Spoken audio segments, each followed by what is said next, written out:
है ना, उनके शरीर के ऊपर बैठ जाती है और भैया उनको कथा में नींद आ जाती है। लेकिन जैसे जैसे हम भगवान की कथा सुनेंगे भैया तो हमारे पाप भी क्या होंगे, मुक्त हो जाएंगे, पापों से हमारे पाप छूट जाएंगे और भैया हमारा मन भगवत चरणों में भगवान की कथा में लग जाएगा। बोले वृंदावन बिहारी लाल की।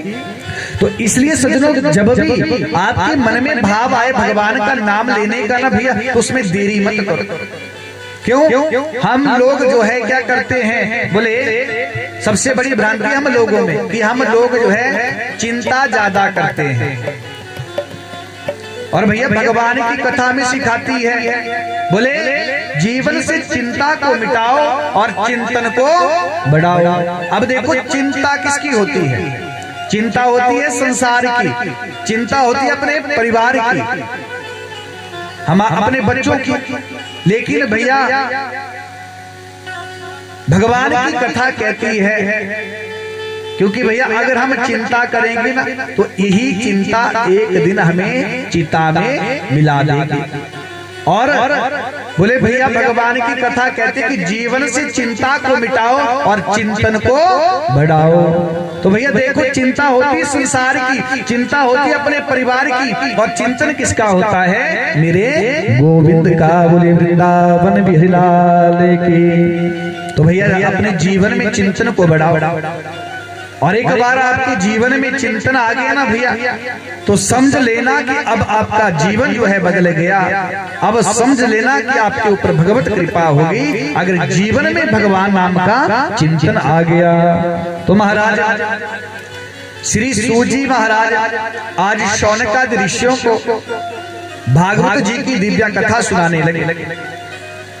क्योंकि ऋषियों ने प्रश्न किया, बोले हमें गोविंद के चरणों की प्राप्ति कैसे होगी? अब भैया देखो भगवान को अगर कोई पाना चाहता है ना तो पहले भगवान के बारे में सुनो। क्योंकि भैया हम किसी के बारे में सुनेंगे ना तभी उस व्यक्ति को हम जान सकते हैं ना। अगर हमने कोई व्यक्ति देखा नहीं होगा तो भैया हम ना उसके बारे में जानेंगे ना भैया उसको पहचानेंगे। लेकिन बोले अगर उसको किसी व्यक्ति को जानना हो ना तो पहले उसके बारे में क्या करना होगा? सुनना होगा, समझना होगा, तब हम उससे बात करेंगे। वैसे ही भैया भगवान की जो कथाएं हैं ना ये हमारे लिए एक दर्पण है भैया। क्या करें? बोले पहले भगवान की कथा को सुनो, और भैया जब भगवान की कथा को सुनोगे ना तो आप भगवान के बारे में सब कुछ जान लेंगे और आपका जो मन है वो भगवान के चरणों में लग जाएगा। बोले वृंदावन बिहारी लाल की। तो सूत जी महाराज शौनकादि ऋषियों से कहते हैं, बोले ऋषियों जिस कथा को मैं आपको सुनाने जा रहा हूँ, बोले एक कथा बोले कभी कभी देवताओं को भी प्राप्त नहीं होती। भैया भागवत जी की कथा ना आप सोचे कि स्वर्ग में होती है, भैया स्वर्ग में कथा नहीं होती। कथा जो मिलेगी आपको मृत्यु लोक में ही मिलेगी। तो देवता लोग भी तरसते हैं इस कथा के लिए। महाराज एक दिन क्या हुआ, समस्त देवता स्वर्ग से अमृत ले आए महाराज, और कहा पहुंच गए? सुखताल पहुंच गए, जहां पर राजा परीक्षित को श्री सुखदेव जी महाराज भागवत जी की कथा सुना रहे थे। वहां पर पहुंच गए देवता लोग। देवताओं ने कहा, बोले महाराज परीक्षित को श्राप लगा है तो आप ऐसा करो, बोले परीक्षित को अमृत पिला दो, और बोले जो भागवत है भागवत कथा हमें दे दो।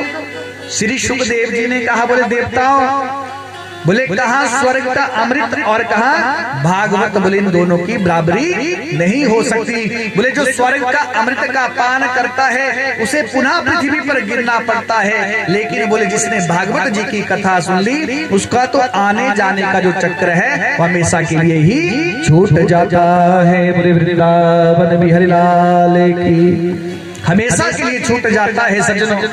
तो देखो देवताओं को अभक्त समझा, अभक्तास्ता च विज्ञान नाददौ स कथामृतम्। देवताओं को अभक्त समझा, देवता लोग वहां से आ गए और महाराज ब्रह्मा जी के पास पहुंच गए। ब्रह्मा जी के पास आए और ब्रह्मा जी से कहने लगे, बोले महाराज हम पृथ्वी पर गए थे, राजा परीक्षित को अमृत पिलाने के लिए गए थे, और हमने श्री सुखदेव जी महाराज से कहा कि भागवत कथा हमें दे दो, इस पुराण को हमें दे दो।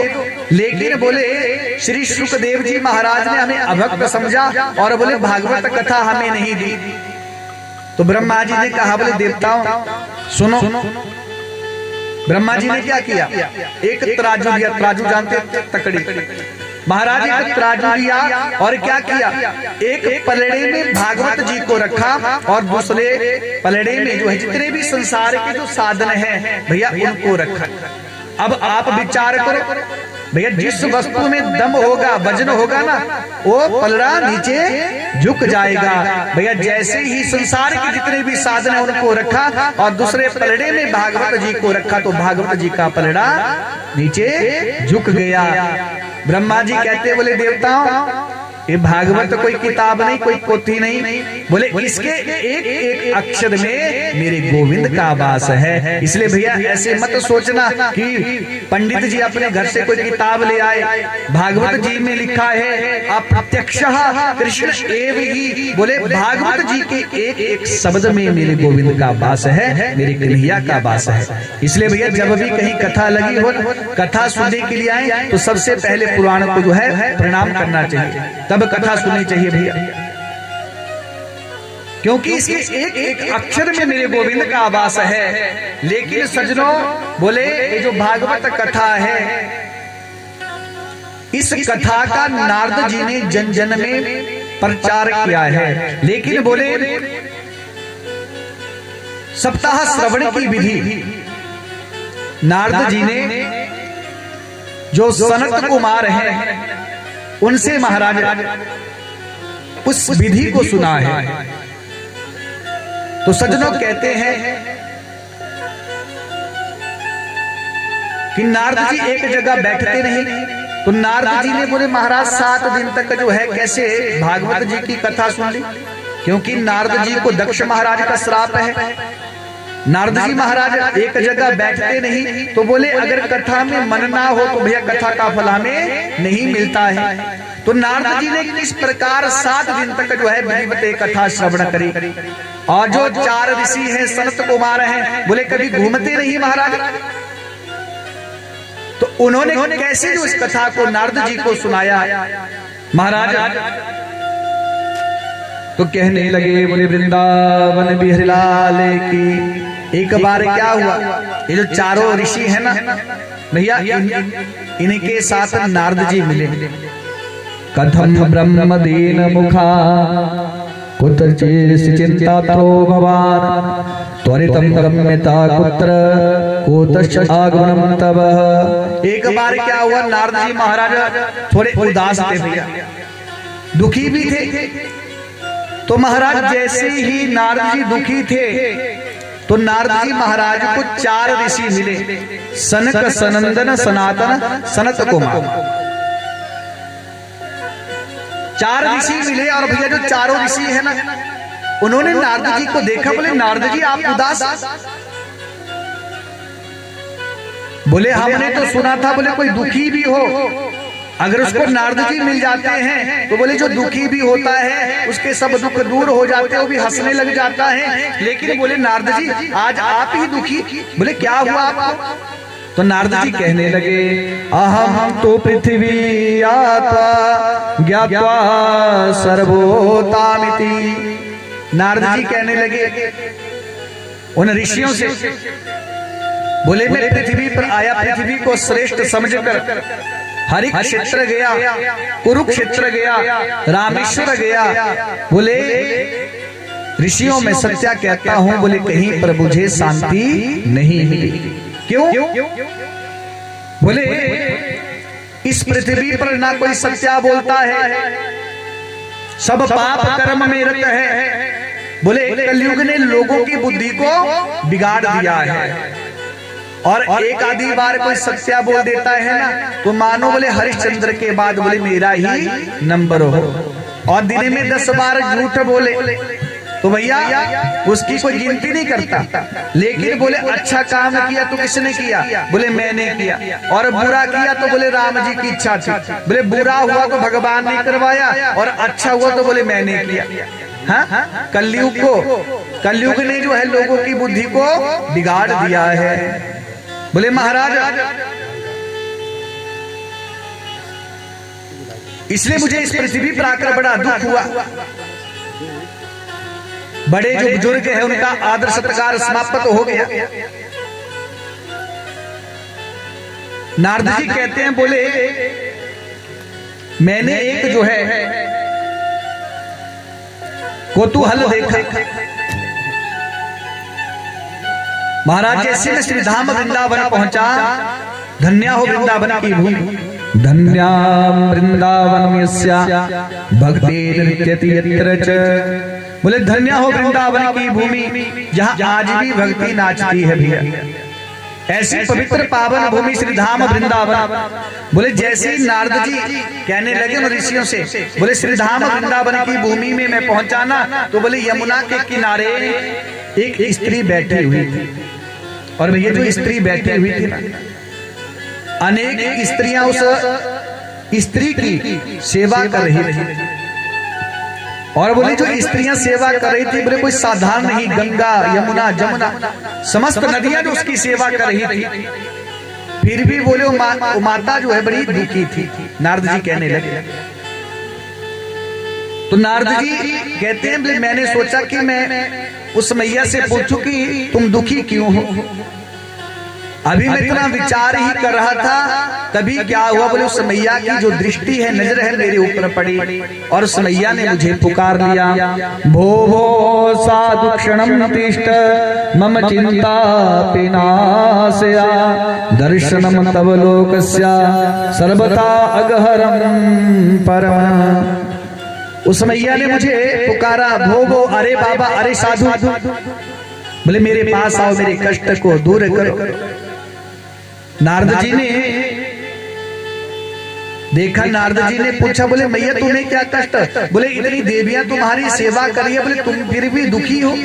बोले मुझे ऐसा वैसा दुख नहीं, बोले ऐसा वैसा दुख नहीं। मेरी बगल में ये जो दो पुरुष जो है लेटे हैं, बोले कोई और नहीं, बोले मेरे पुत्र हैं। बोले वृंदावन गहलाले की, बोले मेरे पुत्र हैं। नारद जी ने सुना, बोले मैया क्या कह रही हो। जीवन में मैं पहली बार सुन रहा हूं कि माँ जो है वो जवान है और पुत्र जो है वो बूढ़े हैं, वृद्ध हैं। पहली बार सुन रहा हूं, ऐसा मैंने कभी देखा नहीं, लेकिन आज पहली बार सुन रहा हूं। तो नारद जी ने पूछ लिया, बोले मैया अपना परिचय बताओ, आप कौन हो। ये जो दो पुरुष जो हैं नीचे लेटे हैं, वृद्ध अवस्था में हैं, बोले कौन है, इनका क्या नाम है। अब देखो मैया अपना परिचय देने लगी। अहम भक्ति ख्याता इमो में तन्यमतो ज्ञान वैराग्य नामान काल योगे जर जरो। महाराज मैया कहने लगी, बोले मेरा नाम भक्ति और मेरी बगल में जो दो पुरुष लेटे हैं, बोले मेरे पुत्र हैं ज्ञान और वैराग्य। मेरे दो पुत्र हैं। नारद जी ने पूछा, बोले मैया आप कहां से आई हो। तो अब देखो भक्ति अपना परिचय देती, नाम तो बता दिया।